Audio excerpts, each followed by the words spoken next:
smoke like a vapor. Don't need a coach, nigga, I'm a playmaker. Robbers with faces, get that boy a prayer. Drippin' them sticky, I stay with a sprayer. Pull up on your bitch, then it's back to the paper. Shoot at your click, then it's back to the paper. It ain't no pressure, we bought. What's good, YouTube? It's your boy, Only One KDB, and I'm back with another video. In today's video, bro, we got he robbed a bank and decided to tell Instagram.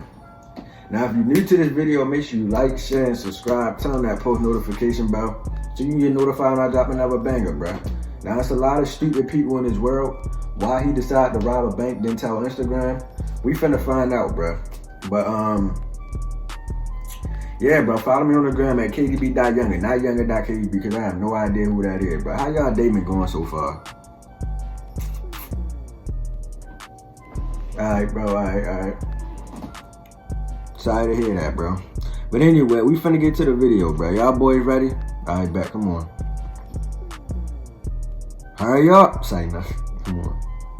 If you type AC4Os or Intro 4Os into your Google search bar, you'll find a music video written and performed by Orlando AC4Os Henderson. The song kicks off Henderson's album called Straight Out of the Cleaners.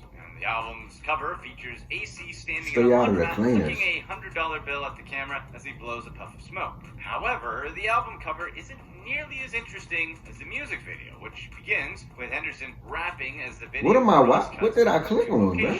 One spot, Henderson is sitting shirtless on a blue couch, waving around a gun. The other scene shows Henderson dancing in a gas station while holding a wad of cash. Waving dollar bills around or making it rain in music videos is quite common.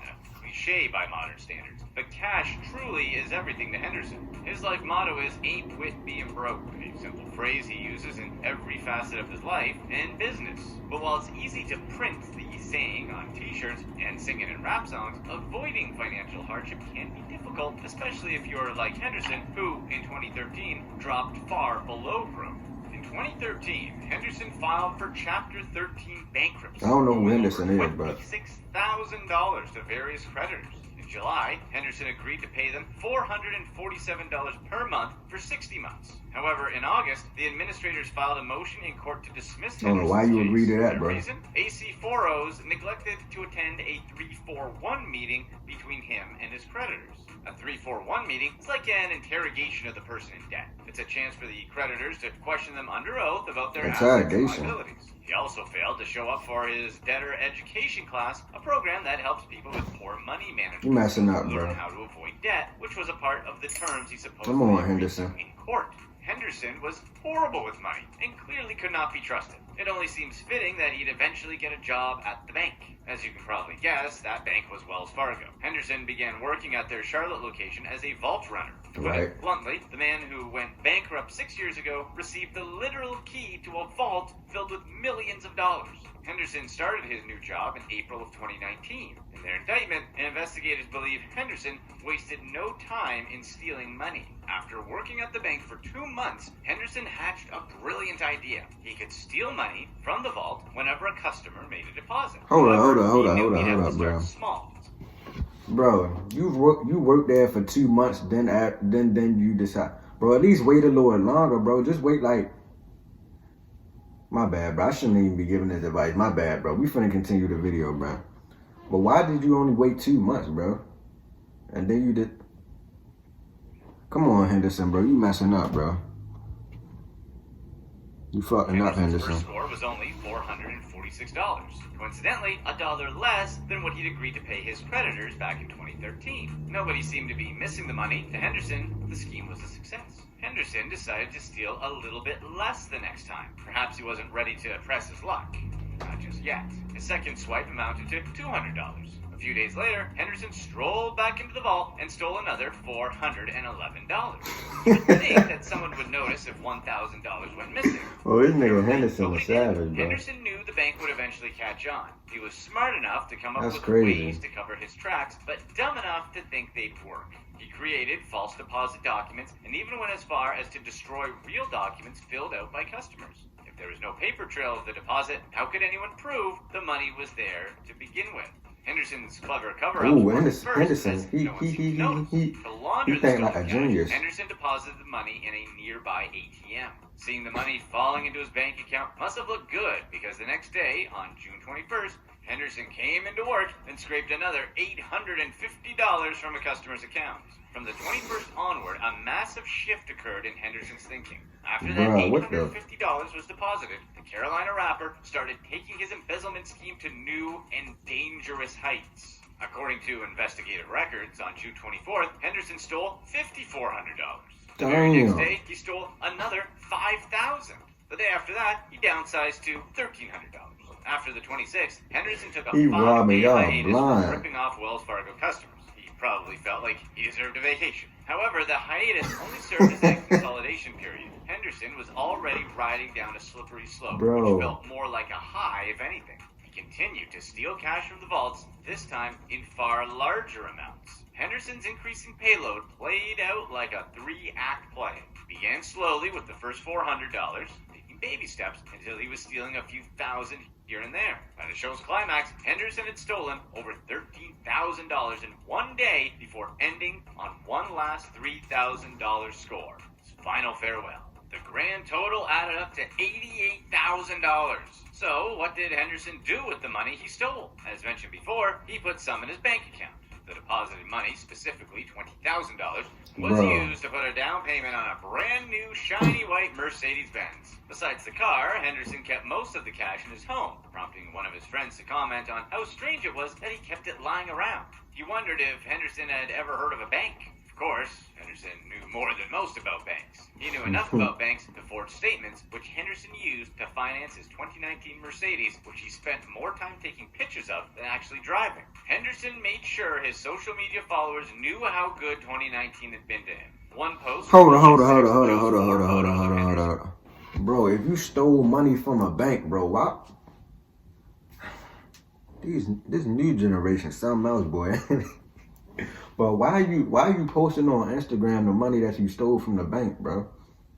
That don't make sense. Why? We finna continue, bro. I'm finna lose hair, bro, listening to this. With 3 stacks that probably add up to $30K. The first photo depicts Henderson hiding his face behind a fan of cash as if he's playing cards. The second was a candid shot of Henderson making it rain, and the third shows him, after apparently picking the money up, holding the greenbacks in 3 stacks thicker than a Harry Potter book. Then, on September 9th, Henderson posted a selfie with his white Benz. He stood in the foreground holding a blue designer bag in his right hand, while the left gestured to the camera. And if you look close enough, you can see a shiny Gucci belt wrapped around his waist. Though there's no flaunted cash in this post, you get the message. Henderson ain't with being broke, but not so good at writing captions. Under the Benz selfie, Henderson wrote, "Brand new deposit," followed by a box emoji, an airplane, a big van, and a handicap sign. In the first post, Henderson claims he got the money out the mud after he made it out the trenches, followed by a broken down phone emoji and a camera to signify where he supposedly came from and where he is now. In other words, if you were an ignorant social media scroller and happened upon Henderson's posts in 2019, you'd think he was a remarkable rags to riches story, not a lower middle-class man in his late 20s who stole from the bank vaults at Wells Fargo. Eventually, reality would creep up on Henderson. Eventually, bank officials became suspicious and called in investigators to determine why and how $88,000 was missing from their vault. Henderson is getting real. One stood above the rest. The only employee posting pictures with large amounts of cash, expensive clothes, designer accessories, and a luxury car that far surpassed his pay grade. On December 4th, 5 months after his first theft, the FBI arrested Henderson in San Diego. He was brought to a federal detention center, informed of his 19 charges, including theft, embezzlement, 12 counts of fabricating false entries, and money laundering. The feds then provided Henderson with a public defender named Benjamin Davis, who did not bother to defend his client when reporters called for interviews.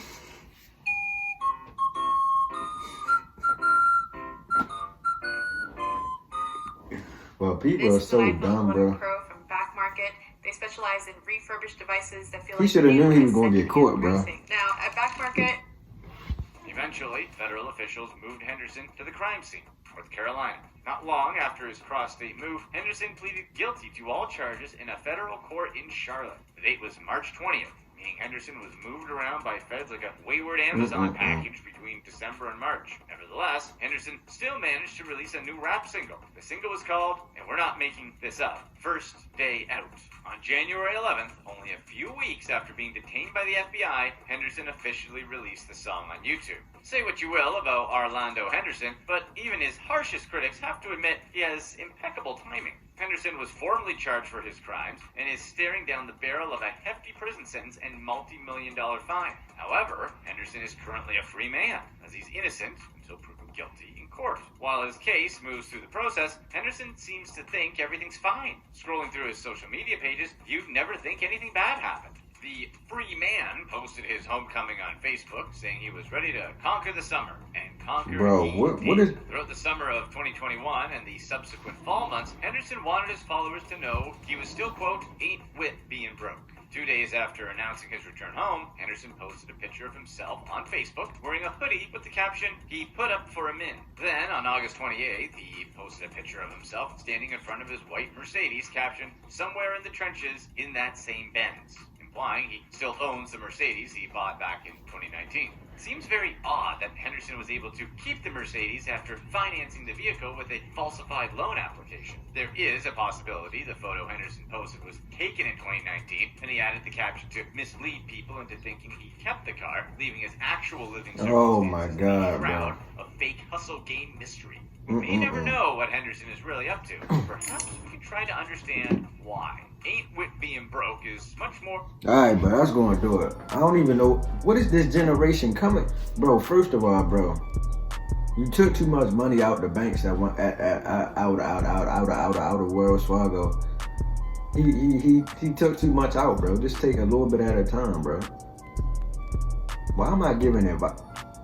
But anyway, bro, this nigga is posting on Instagram. You was bound to get caught, bro. But anyway, bro, y'all don't be like him, please. That's gonna do it, bro. If you enjoyed that reaction, make sure you like, share, and subscribe. Turn on that post notification bell, and I'm gone, bro. This man Henderson a menace. Have a reason to cry. Funny movement that I'm torn to 9. Hunger, you could see the pain in my eyes. 15, kinda gave me some time. Lost my brother, I was losing my mind. Fake love left the niggas behind. Buying anxious to sell.